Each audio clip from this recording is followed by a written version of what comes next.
Okay folks, here we go again. You're familiar with this bit of road, I'm afraid.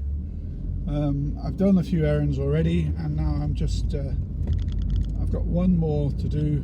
Again, sorry it's somewhere you've been, but it is a beautiful day, absolutely glorious. So it's St. George's Day. What about St. George, eh? Quite a character if we believe most of the myths and legends, which of course we don't. Certainly the whole idea of killing a dragon to rescue a damsel, I think that's wonderful for a Hollywood movie or a Disney cartoon, but we'll leave it there. However, St. George himself certainly did exist, and he was martyred around about the beginning of the 4th century, end of the 3rd century, under Emperor Diocletian. You know what I mean. The Diocletian effectively would have been what later would have been known as an ethnic cleansing by the Roman emperor. He wanted rid of the Christians. They were a troublesome bunch. And one of the reasons they were troublesome was because they were pacifists. And therefore, someone like St. George, who was a soldier, and we'll come back to that in a minute, when he became a Christian, well, he couldn't go on being a soldier. And that causes problems for a governor when they're in a region if their troops start leaving because they've become Christians. And the Roman Empire depended on its army to keep it intact. So the arrival of these Christians was a serious threat. In a quarter so of a mile, St. George basically gave his life. He had a choice, and he could have carried on being a soldier. He was probably in the auxiliary rather than the sort of legionary army, but nonetheless he could have carried on and had a reasonably comfortable life, or suffer martyrdom, and he chose to suffer martyrdom. And by all accounts, you know, that was most likely to have happened in Lydia. Now Lydia, some will claim, was in Israel, but it's in Palestine, and it was actually, a lot of people now think, might well have been Amman, the current capital of Jordan. Other people have different views, but at the end of the day, nobody's absolutely certain.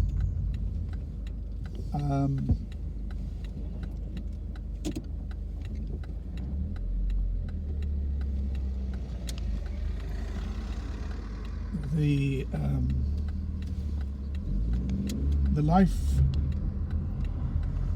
life was tricky, and the geographical positioning of things is one of the problems when you study history. Make a U-turn. Places change, and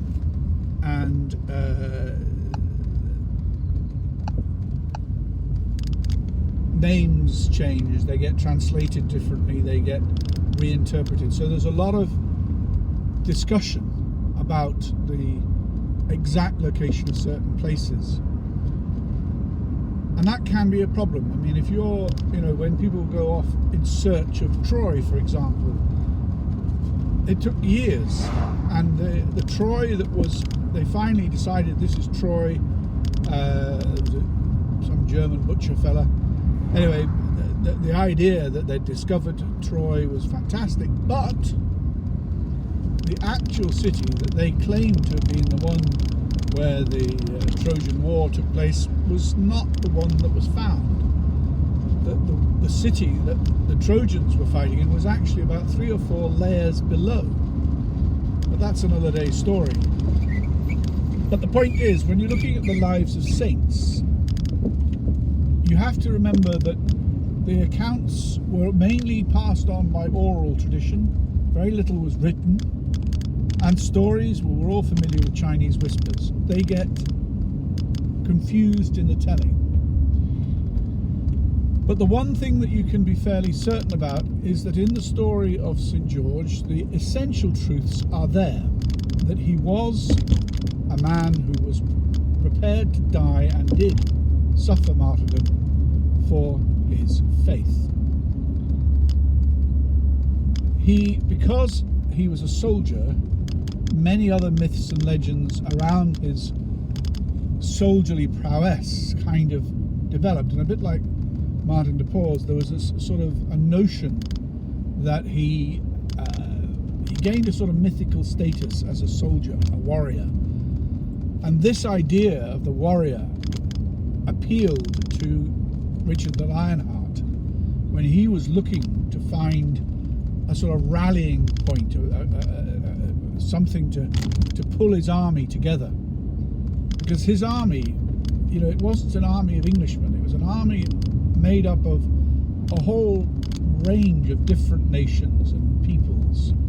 And indeed, the whole idea of nationhood was still very much in its infancy. But the notion that you had people who were from a common purpose as Christians, the Holy Roman Empire sort of idea, were going out on the crusade to liberate the holy places. Now, we can have a long debate about the Crusades, but the bottom line is that for years, Jerusalem had been accepted as an open city, as had Acre and Nazareth, and many of the other biblical cities were not contested. So you had people living in them who were both Christian, pagans, and this new religion, Islam. But unfortunately, pilgrims to the Holy Land increasingly found themselves being waylaid by brigands, and the journey to the Holy Land became more and more complicated. And also, when you got to some of these places, access to Christians was getting harder because the Muslim rulers, well, they were having it was nothing really to do with religion. It was because they, as rulers, wanted their taxes. They wanted to have things done according to their way. So you sort of, a secular issue, as it were, with a sort of veneer of a Christian excuse, sort of to give it justification. Now, as an Irishman, I'm very familiar with that concept, but it's not a good one. So, but nonetheless, there's Richard. He is tasked as the leader of this crusade to go back and to win over some of these holy places and to make it safe for travellers to go and visit the holy shrines in the Holy Land. And the ideal, the prize, is Jerusalem. So off he goes, and trying to get the guys united in any sort of way, he decides that he'll take a leaf out of the book of Constantine, the emperor of the 4th century, 5th century. And he basically, this is the sadness with St. George. St. George was basically killed off about 20 odd years, 30 years too early. If he'd been around, survived an extra 20, 30 years, then he would have witnessed the legalization of Christianity by Constantine. But nonetheless, that's another day's story, as they say.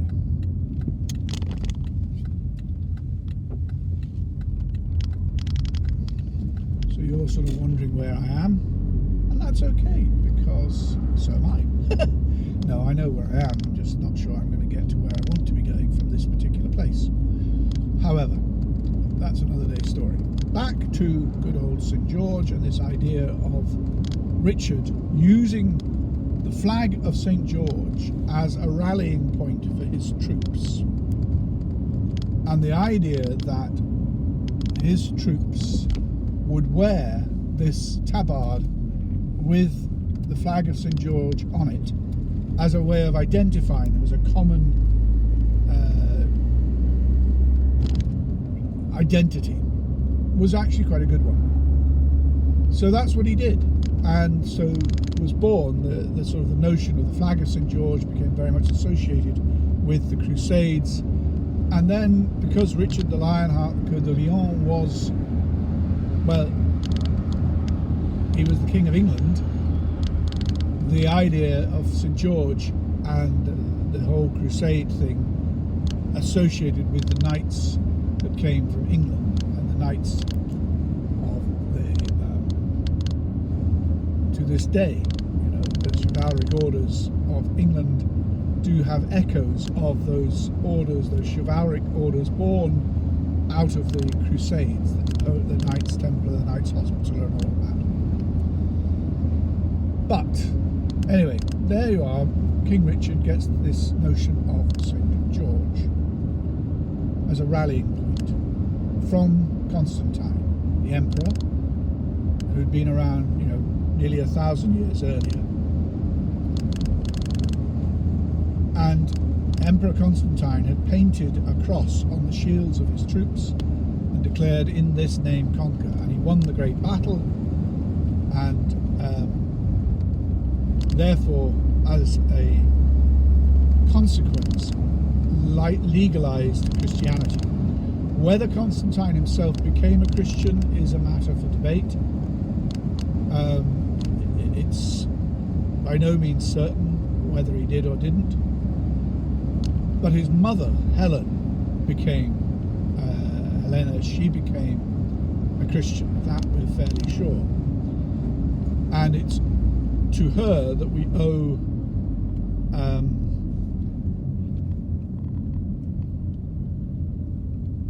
for example, it's to her that we owe the dedication of the Holy Cross and all the little bits of wood that came back and claimed to be parts of the true cross. Well, who's going to argue with the emperor's mother at the end of the day? Quite simple, really. She basically is in Jerusalem. She is told by various people that this is roughly where Calvary would have been, Golgotha and all that. And she finds a piece of wood and decides this is the true cross. Beautiful. Beautiful, beautiful, beautiful. And of course she then comes back and it's venerated thereafter. Historically, the accuracy, very, very, very, very, very doubtful. But the devotion that it was enabling, that's not doubtful. The fact that her son was then able to legalize Christianity and turn the tide, that Christianity then became an important and powerful force within the empire. Some would argue the beginnings of the end of the empire was important. So, you've got this notion of the cross being carried into battle, in this name conquer. So anyway, along comes the Crusader Knights and Richard Lionheart and all of that. He decides he's going to do a similar thing, and he gets the cross and puts it on his lads' uniforms. The flag of St. George then becomes symbolic and associated more and more with the English and the English army. And you then have Henry V, in Shakespeare's words, rallying people at the Battle of Agincourt on St. Crispin's Day for God, Harry, and King St. George, sort of thing. I mean, Shakespeare was definitely taking a bit of license when he did that, but nonetheless, the idea is that by the time you got to the Elizabethan age, there was no doubt that St. George had become the quintessential sort of English saint, and the one that we all were to venerate, and everybody was to think of as symbolic of England. The irony that actually St. George was probably Palestinian, maybe Turkish.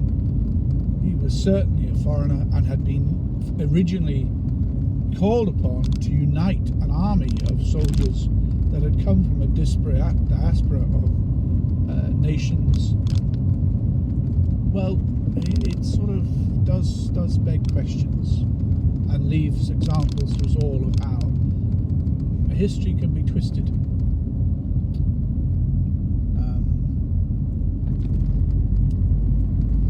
But as they say, history is written by the victor. So there you go. But anyway, there you are, St. George, this rallying point. And certainly, unfortunately, St. George himself would be very annoyed that he has become seen as this mighty warrior, this champion of England, and the rallying point, because he himself was a pacifist. That's why he died. There's no two ways about it. He could have survived, he could have lived on for many a year, but I've come too far. But he didn't. No, not again. Nope, I haven't come far enough. But the point is that he this rallying point that he had become would have been an anathema to him, because he gave his life as a martyr for the faith precisely because he would not continue as a soldier in the Roman army. He had found Christ. He was a Christian. He did not want to continue fighting. He gave up fighting. So, this idea of the knight and the noble fight warrior and the great champion of England and all that is crazy. If you want that sort of example, that sort of knight to look to, then what about St. Edmund, King and Martyr? Shot through with arrows. However, history takes its twists and turns. What are we doing? At the end of the day, you sort of have this notion of St. George, and the other thing that sort of is quintessential about the Englishness of St. George is that he becomes the focal point of chivalry, and the whole idea that you can fight a chivalric type war, that you can have knights who are gentlemen and doing things in an honourable way. Well, it's a beautiful ideal. It's a great idyll, and I suppose that's another reason why, as a saint to be acknowledged and admired in England, the idea that he sort of is associated with this idyll is quite important. That we do have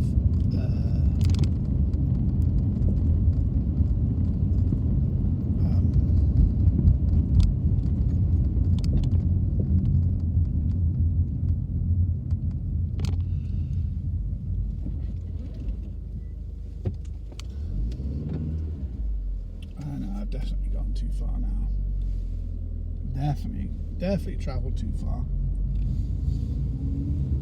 And I definitely don't want to be in Lincolnshire. Oh no, I've left the parish and I've gone into Lincolnshire. Anyway, you're enjoying the ramble, I'm sure. I will retrack my bearings in a moment.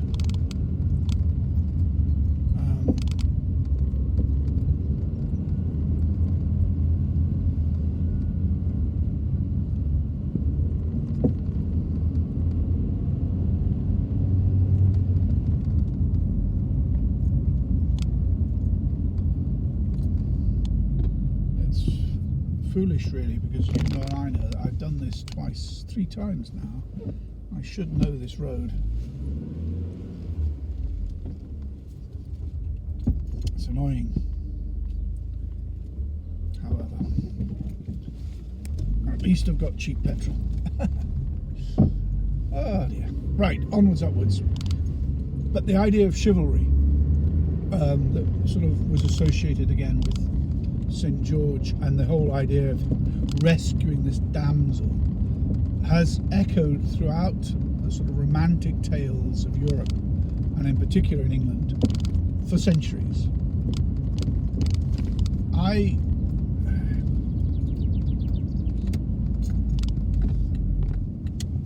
The idea that you can have a gentlemanly war is a very popular one.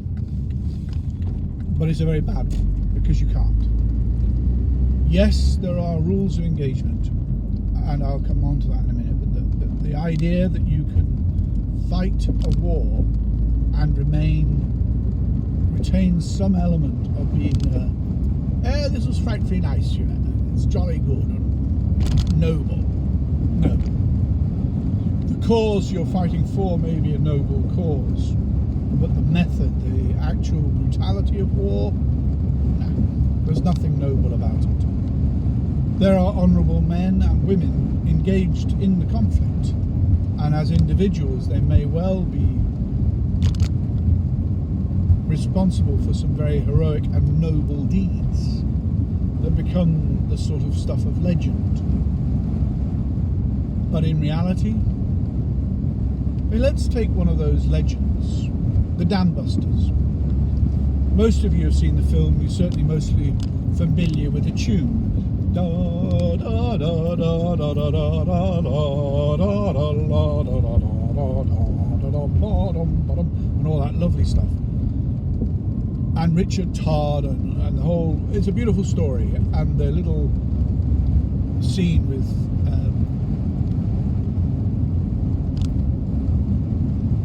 Michael Redgrave doing his bit with his children, bouncing balls off water and all that. It's all very clever, and it's a beautifully patriotic, very beautifully stirring film, which is exactly what it was meant to be. And, you know, thanks to the legend of the Dam Busters, 617 Squadron has been reformed. It still exists. Although don't tell them that 9 Squadron also had a part to play in it, just as 9 Squadron had a part to play in the bombing of the Tirpitz. But that's an argument for another day. Anyway, so 617 Squadron, legend, and Guy Gibson, legend, Victoria Cross. Okay, tickety-boo. But what were they doing? They bombed a dam. They successfully breached one dam and damaged another, but there were 3 targeted. They were planning to completely and utterly wipe out the Ruhr Valley. And they nearly succeeded. The death toll from the drownings, the flood and the starvation that resulted in the destruction of the farmland and the factories and the production was chronic. I mean, it really, the collateral damage was brutal, and there can be no real excuse for it, you know, at the end of the day.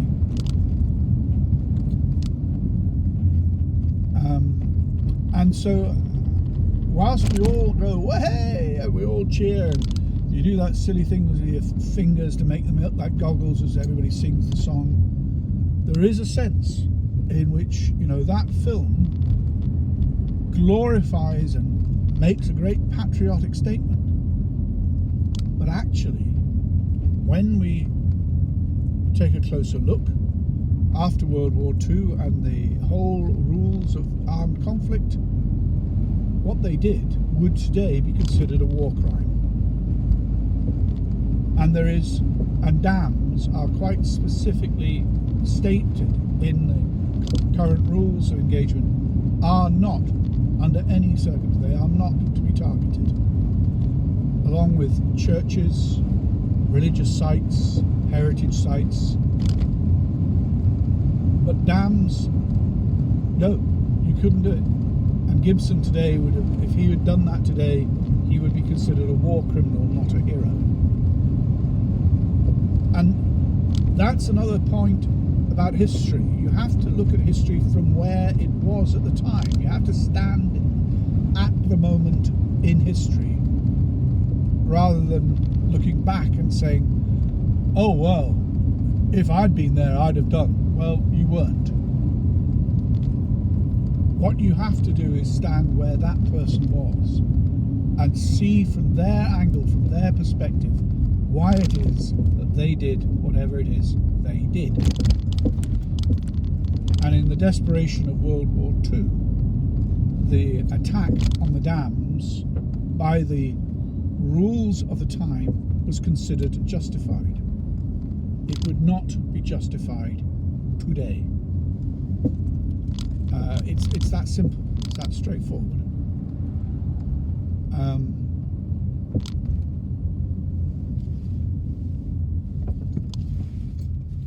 I quietly losing my marbles here?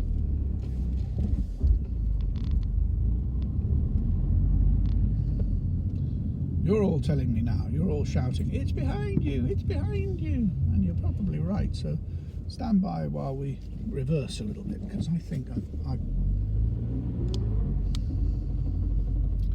you've been having a lemonade and Coca-Cola watching this view before, haven't you?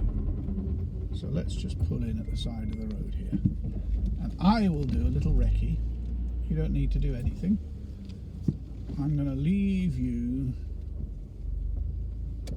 Might turn on the radio, see what's on there. Zing to someone's day, starting from just 20.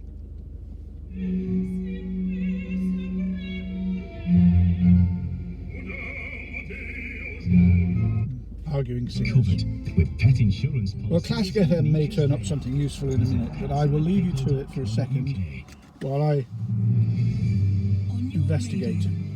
On Global Player. And on your smart speaker. Play Classic FM. This is Classic FM. From Global's newsroom, I'm Lucinda Horsley. The Scottish Government has outlined details of how the country will lift the coronavirus lockdown, but has warned it will be a long road ahead. A document says the public should get used to a new normal as the pandemic slows down.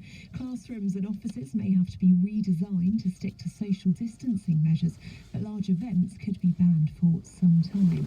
First Minister Nicola Sturgeon says it'll be a phased approach. The path ahead is not an easy one. It is paved with complexity and uncertainty. But with openness and transparency and frankness along the way, I believe that together we will be able to navigate it. But this is about all of us. Another 58 people have died in Scotland after testing positive for COVID-19. There have also been a further 514 deaths in hospitals in England and 17 more in Wales.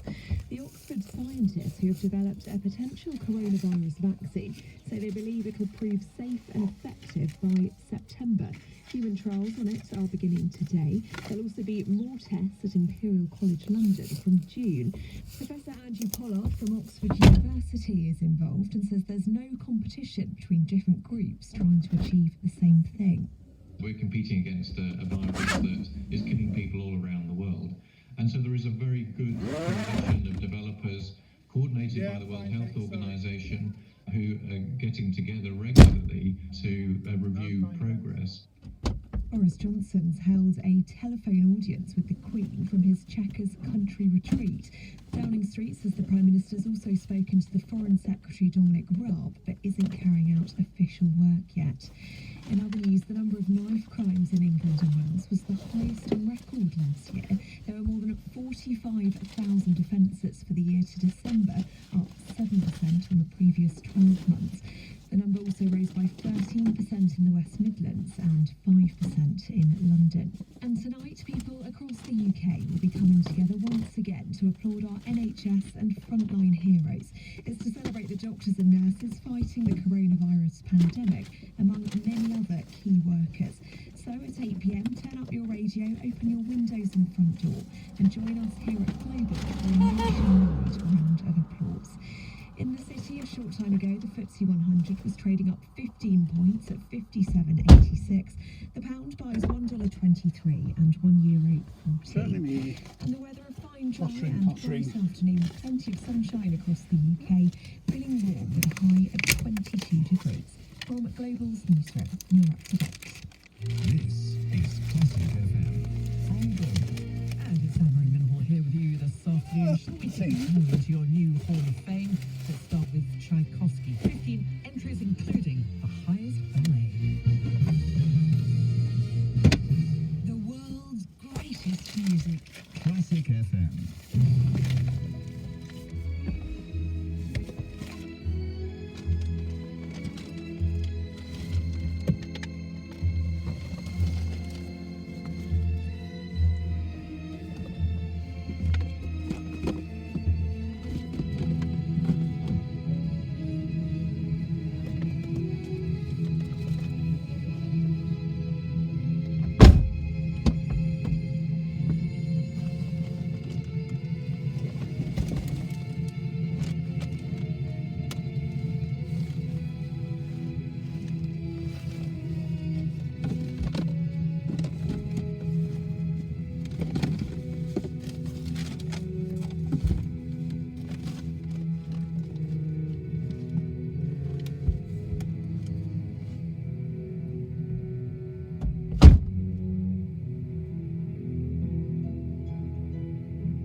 Okay, it's only me back again.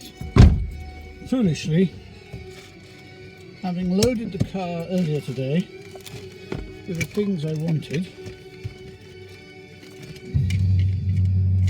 I can't actually find one of the things that I'd put in, which is annoying. However, no problem.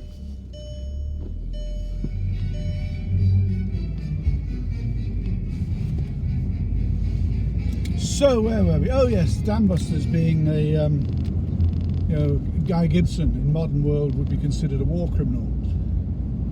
And the sort of the perception, the change of things, you see, one of the things that happened after World War II was that a lot of these bomber pilots and others, like Leonard Cheshire, actually got to see on the ground what they had done. And you began to get this thing, it had sort of been known of in the artillery, but it became known and defined as the morality of height. That when you're dropping a bomb from 10,000 feet, it's actually quite easy to think in abstract. But when you actually see the devastation you've caused, when you've actually seen the destruction, then it's a different story. So that's what I talk about, the morality of height. And the idea that you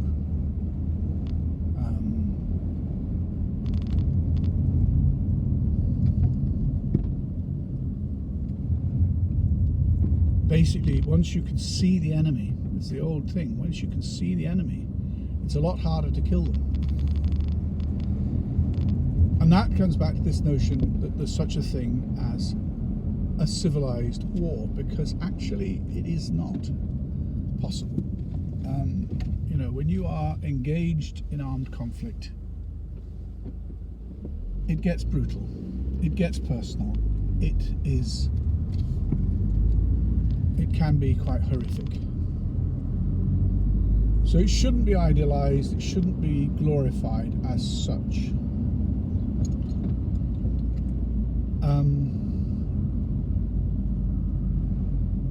The dangers of doing so,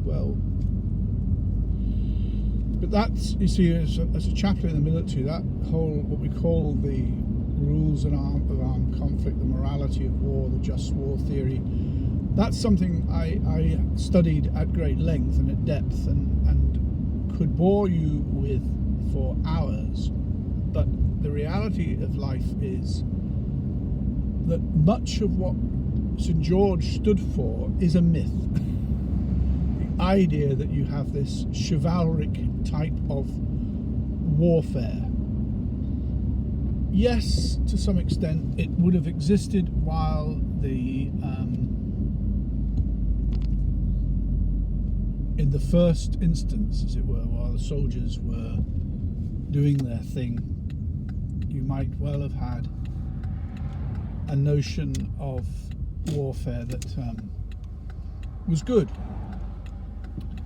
And the knights of old knew the code, and they all lived by the code and would die by the code, and if anyone broke the code there were consequences. But as each generation passes, that concept is diluted. So, anyway, onwards, upwards. Another little call to make here. So I'll give you back to Classic FM.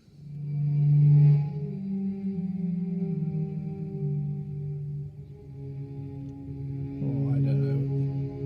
Why is it in the afternoon? I think they want people to have nice soporific type music in the afternoon, but it's just gloomy. Let's see if these battling operatic people are still at it. Yeah, they're still at it. Oh, that's too loud. The three trees, the apple trees are in.